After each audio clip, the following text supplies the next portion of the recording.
Thank you all for coming. There's been a lot of speculation, partially driven by me, over the course of the last several weeks about a fairly large economic development announcement. Why don't you come on in and shut the door, please? Come in and shut the door. We're still getting them in. Davey and Michael, I need to talk to you all about getting a bigger conference room.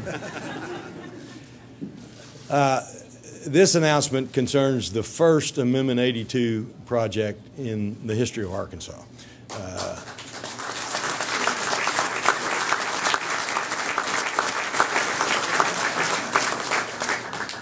I think all of you know, and you've gotten tired of hearing me say it over the course of the last 6+ years, that I believe the cornerstone of what this administration is about and public policy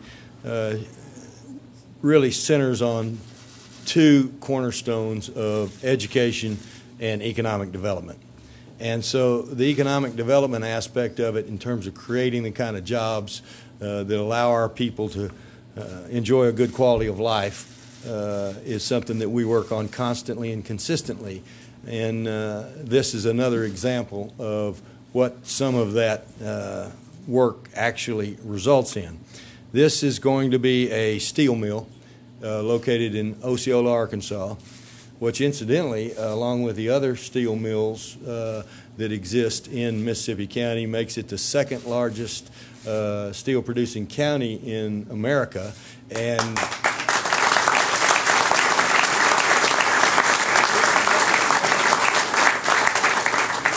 And there's some information, although I will do a caveat on this and tell you this is not verified. We have some preliminary information. It may be the largest single congressional district of steel mills in America. Whether that's true or not, we know the other is. It is a $1.1 billion investment. It is 525 direct, immediate jobs with an average salary of $75,000 apiece.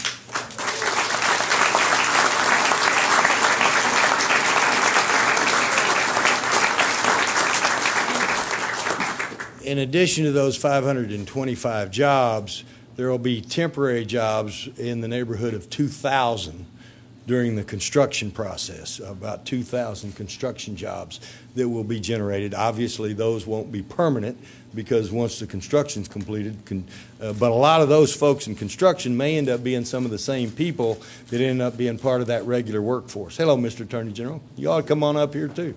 Right here. All right. But in addition to the 525 jobs, in addition to the construction jobs, approximately 2,000 construction jobs, the track record has been, although this isn't being held out as a promise, but the track record has been that there's a real likelihood and a strong expectation of other company locations proximate to this, not approximate, but proximate to this, of both suppliers and customers.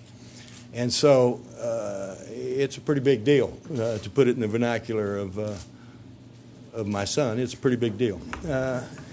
And it will require the process, and the process in Amendment 82 is that the preliminary agreement has been reached. It's not been put in final ratification form. There's still a couple I's dotting and T crossing that has to be done. And that will be done and then presented as an unratified agreement to the Speaker of the House and the President of the Senate. And under Amendment 82, then the legislature does their due diligence. They have 20 days to do their due diligence to ensure that they are happy, satisfied with the provisions. And then once that's done, it'll be put in bill form, and the legislature will have to pass it. There will be a $125 million bond issue that will be comprised of a $50 million loan, which is paid back, and then $50 million in a grant, and then there's a $20 million component for some pilings and infrastructure that is the max the state is eligible or is required to do. It may be less than that 20 million, depending on what those pilings actually cost. If it's more than that, that's shared equally with the company. If it's more than a $40 million total, the company pays for anything over that. So the state's liability in that regard is a max of 20. There are the normal performance incentives applicable to a steel mill, akin to what was done with Nucor a number of years ago. And there are two other sets of folks here that have to be, I think, specifically noted. One is Burlington Northern,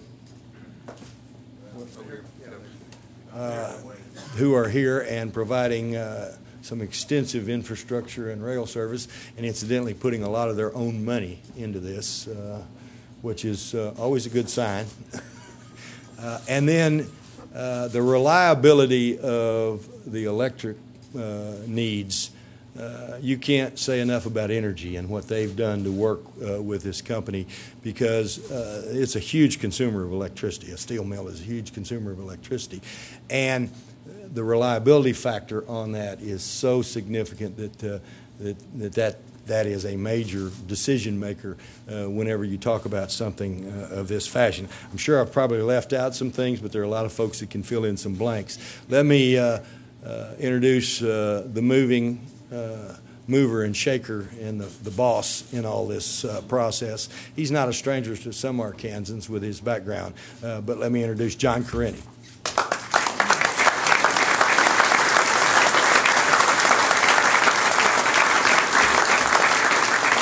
Well, thank you, Governor, and I'm not going to repeat all the data, but this is sort of like deja vu for me. I was reminiscing back in 1985, but we did it then on the front steps of the Capitol, Governor, rather than inside, so it's a little more comfortable in here. But hey, let me reiterate a little bit of what the Governor said. There's a lot of people to thank here, guys. You don't put together a $1.1 billion project with a lot of people doing a lot of heavy lifting and doing a lot of work to make this day happen. You know, obviously the Governor and his staff, but you know, AIDC. I've done this for 35 years, and Grant Tennille and his staff aren't one of the best. They are the best economic development team that I've ever had.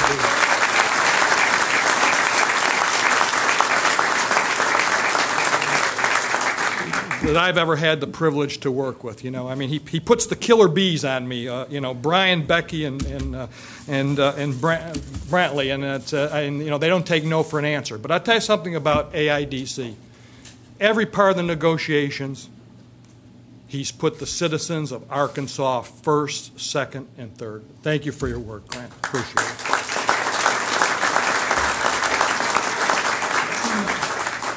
And you're going to hear from the dog with a bone, for a better expression, behind me, Mayor Dickey Kennemore up in Osceola. I mean, he just would not let go. And he may not mind losing once, but he isn't going to lose twice, Mayor, are you? Okay. As the Governor said, Entergy, with their reliable power, and this site, if you go see it, it's steel mill heaven.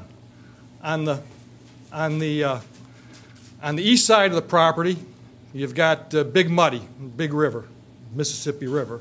On the west side of the property, you've got the BN Railroad, Class 1 Railroad, take our product all over the country and bring our scrap metal in from all over the country.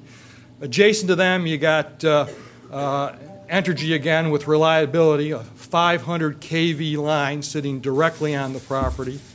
And then 3 miles to the west, you got I-55. So what I'm trying to point out from a logistics standpoint, it's great. You know, I'd be remiss if I didn't mention Judge Randy Carney and Cliff Chitwood, the Mississippi County Economic Development folks. They've done their job. The Governor introduced James O'Donnelly from the BN Railroad. Arkansas Capital, Mr. Sam, you know, is providing some certain structural financing for us. But most importantly, the reason we're coming to Arkansas is because of the can-do attitude of the governmental agencies, plus the Arkansas farm boys and farm girls, ladies and gentlemen. And I say that with all due respect and admiration and everything else. And I've seen it happen 28 years ago. You give those farm boys the right tools, the right equipment, you train them properly, you keep management the heck out of their way, and Katie bar the door, the governor will be calling me a liar because they're not making $75,000. They'll be pushing $100,000. I've seen it happen again and again and again. This thing is going to be done with about $300 million of equity and about $700 million of debt financing. The other critical thing, hopefully, will be in the ground by the end of the year. We've got some regulatory approvals to go through. Obviously, Amendment 82 we have to go through, and then the county and the city have to do a little bit of their little bit of their homework up there. But once we start, I can tell you the last one I did about 5 years ago. The day we started construction, the sales tax receipts in that particular county went up 17.2%. I mean, it's amazing what 2,000 construction workers do. They eat a lot and they drink a lot of beer, so it's great for everybody. I'm delighted to be back in Arkansas. Really, I never left. I mean, I see some friends from the scrap industry here, the Ronells, the Tenenbaum, and the Altmans. It's a red letter day for them too, and we're glad to be here. So thank you very much, Governor. Yes.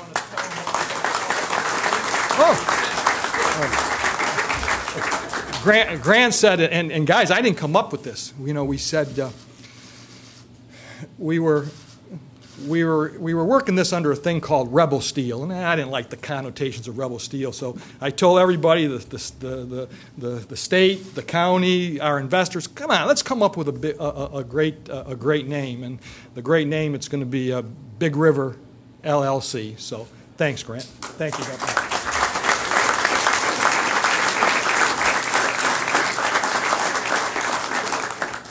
Now the mayor of Osceola, Dickie Kennemore. Thank you, Governor. As John said, we have a super site, and he had looked at it before and actually selected it, and through, I won't go into the reason, but through no fault of his or ours, it didn't work, and he went elsewhere and carried a super project elsewhere. We've had 4 super projects look at us, and we've been the bridesmaid, not the bride, but this time we won the prize. This dog has got the bone, as John says, and I would have to say, and I mean this sincerely, as this project has moved along, and we've been disappointed. Cliff and I have been disappointed so many times, and the people of Osceola, that I have prayed that this project will come together. This group will come together and it will be successful. So I have to thank God for bringing this team together and for giving us this super site, because He has blessed us, and it is not just an economic event. I hope and pray that the investors and the owners make big money, but also what it's going to do, it's a social event. It is an event that's going to bring a struggling Delta County out of the doldrums, and it allows hardworking people like John referred to, these guys that come off of the farms, they'll be able to educate their kids, send their kids to college, feed their kids, and have a quality of life and a self-esteem that they've never had before. So it is such a great event. And I have to thank the governor for sticking with us. We talked to him early, and he said, I'm in for the duration. And for John, somebody in the governor's office referred to him as Andrew Carnegie, which he is Andrew Carnegie, Mississippi County, but from now on we're going to call him Godfather.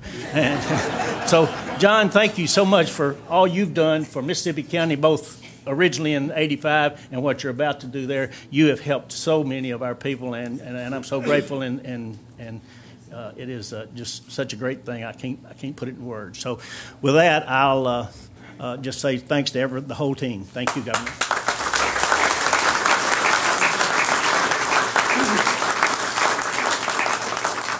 Mississippi County Judge Randy Carney. Thank you. Thank you, Governor. How about that John Correnti, my new best friend? We first started looking at this project almost 2 years ago, and my response was, wow. Today, my response is, wow. And 2 years from now, my response is going to be, wow. And 25 years from now, my response is going to be, wow. We got that? Big River. Big River. You know, that's what happens when intelligent, successful, aggressive businessmen come together with an aggressive town with strong local leadership. We may be a small town in a small county in a small state, but we don't act like it sometimes. We think big and we act big, and we have a big governor. Between the investors of Big River and what we have to offer with our people, our strong local leadership, and the best economic developer in the business in Cliff Chitwood, what we have is a model of a successful partnership. Mississippi County, Arkansas is a progressive place, and this is an exciting time. And I invite you to come join us, come grow with us. Thank you.